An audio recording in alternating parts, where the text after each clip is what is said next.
Yes breaking news చూస్తున్నాం. రాష్ట్ర రాజధాని హైదరాబాద్ నగరానికి ఊపిరిగా ఉన్న కంచె గచ్చిబౌలి భూముల్లో మరోసారి బుల్డోజర్లు ప్రత్యక్షమయ్యాయి. గత కొన్ని నెలలుగా ప్రశాంతంగా ఉన్నటువంటి కంచె గచ్చిబౌలి అటవీ ప్రాంతంలో మరోసారి టిప్పర్ల మోత మోగుతోంది. బుల్డోజర్ల శబ్దాలకు ఇక టిప్పర్ల మోతకు వన్యప్రాణుల్లో అలజడి మొదలైందని చెప్పుకోవాలి. హెచ్సియు విద్యార్థులతో పాటుగా కూడా సమీప ప్రాంతాల ప్రజల్లో ఆందోళన నెలకొన్నది.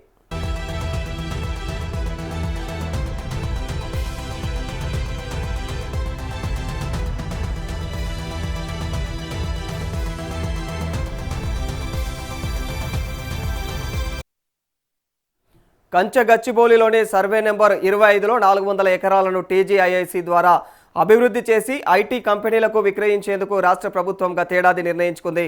అవి వర్సిటీకి చెందినటువంటి భూములంటూ విద్యార్థులు ఆందోళనలు చేశారు. మరి యూనివర్సిటీకి చెందినటువంటి భూములను రాష్ట్ర ప్రభుత్వం వేలం వేసేందుకు ప్రయత్నిస్తుందని చెప్పేసి విద్యార్థులు పేర్కొనగా మరి ఆ భూములు ప్రభుత్వానివి అని చెప్పేసి రాష్ట్ర ప్రభుత్వం స్పష్టం చేసింది. ఆందోళనల మధ్యనే వందల ఎకరాల్లో అయితే ఉన్నటువంటి వేలాది వృక్షాలను నేలమట్టం చేశారు. మరి వందలాది వన్యప్రాణులను అయితే పొట్టన పెట్టుకున్నారని చెప్పేసి ఆరోపణలు కూడా వినిపిస్తూ ఉన్నాయి. అసలు వివాదం ఇక్కడే మొదలైందని చెప్పుకోవాలి.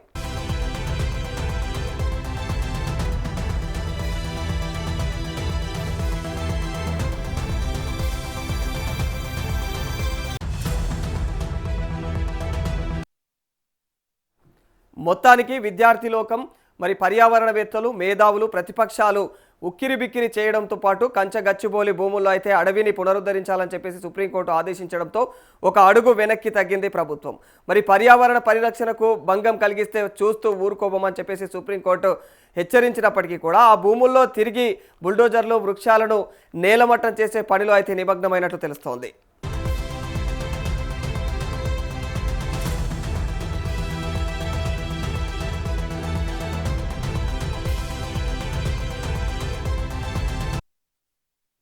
అయితే సుప్రీంకోర్టు ఆదేశాలు ఉన్నప్పటికీ కూడా మళ్ళీ బుల్డోజర్లు ఎందుకు ప్రత్యక్షమయ్యాయి? ఈ పనులు ప్రభుత్వ పెద్దలకు తెలిసే జరుగుతూ ఉన్నాయా? ఎవరి కనుసన్నుల్లో బుల్డోజర్లు మళ్ళీ పాగా వేశాయి? మరి ఈ వ్యవహారం వెనకాల ఎవరు ఉన్నారు అనే ప్రశ్నలు తలెత్తుతూ ఉన్నాయి ప్రస్తుతం. మరి ఇప్పటికైనా కాంగ్రెస్ ప్రభుత్వం స్పందించి ఈ బుల్డోజర్ల రంగ ప్రవేశం వెనకాల ఎవరు ఉన్నారో తేల్చాలని పర్యావరణవేత్తలు మేధావులు హెచ్సియు విద్యార్థులు డిమాండ్ చేస్తూ ఉన్నారు.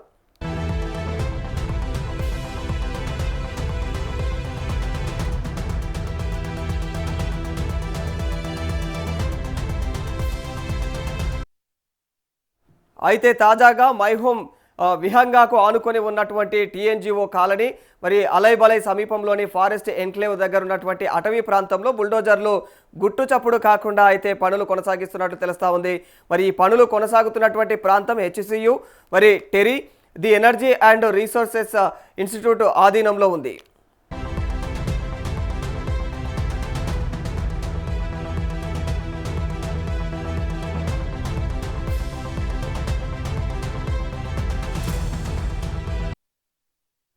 ఇక గతంలో హెచ్సియు సమీపంలోని 400 ఎకరాల భూమి విక్రయం వివాదాస్పదంగా మారింది.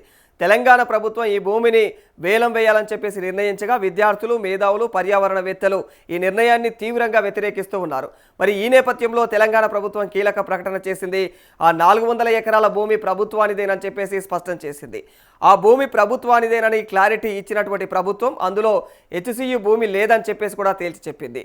ఆ భూమికి తామే యజమానులమని చెప్పేసి కోర్టు ద్వారా నిరూపించుకున్నామని ప్రభుత్వం అయితే పేర్కొంటా ఉంది. 21 ఏళ్ల క్రితం ప్రైవేటు సంస్థకు కేటాయించినటువంటి భూమిని న్యాయ పోరాటం ద్వారా ప్రభుత్వం తిరిగి పొందినట్టుగా అయితే పేర్కొంది.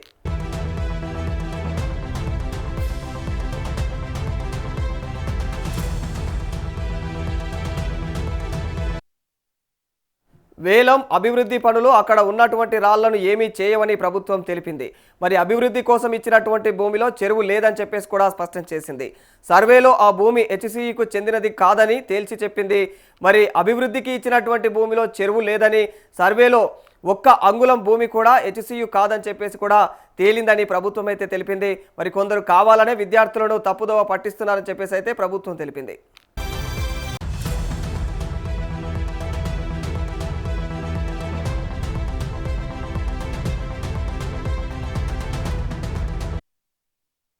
ప్రస్తుతం ఈ భూమిని వేలం వేస్తూ ఉండగా విద్యార్థులు దీన్ని తీవ్రంగా వ్యతిరేకిస్తూ ఉన్నారు. మరి వారి నిరసనల కారణంగా పోలీసులు అడ్డుకున్నారు. 2006లో ఈ భూమిని ఐఎంజీ అకాడమిక్స్ భారత్ ప్రైవేట్ లిమిటెడ్కు కేటాయించారు. అదే ఏడాది ఈ కేటాయింపులను రద్దు చేయడంతో సంబంధిత సంస్థ కోర్టును ఆశ్రయించింది. మరి 2024లో సుప్రీంకోర్టు ఈ భూమిని అయితే ప్రభుత్వానిదేనని చెప్పేసి అయితే తీర్పునిచ్చింది. దీంతో తెలంగాణ ప్రభుత్వం ఈ భూమిని వేలం వేయాలని చెప్పేసి నిర్ణయించింది.